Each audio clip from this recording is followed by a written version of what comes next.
Hi friends, divyang రక్ష foundation తరపున మిగిలిన ఫుడ్ని అందిస్తున్న విషయం తెలిసిందే.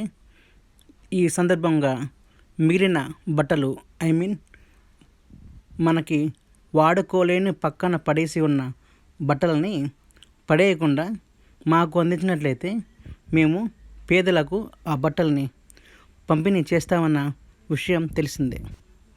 ఈ కార్యక్రమం సందర్భంగా రిహానా గారు తన పిల్లల బట్టలని మాకు అందివ్వడం జరిగింది.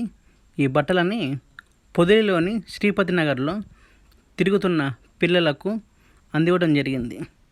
ఈ బట్టలు అందుకున్న పిల్లల తరపున దివ్యాంగ్ రక్ష ఫౌండేషన్ తరపున రిహానా గారి కుటుంబం నిండు నూరేళ్ళు సంతోషంగా ఉండాలని మనస్ఫూర్తిగా కోరుకుంటున్నాను.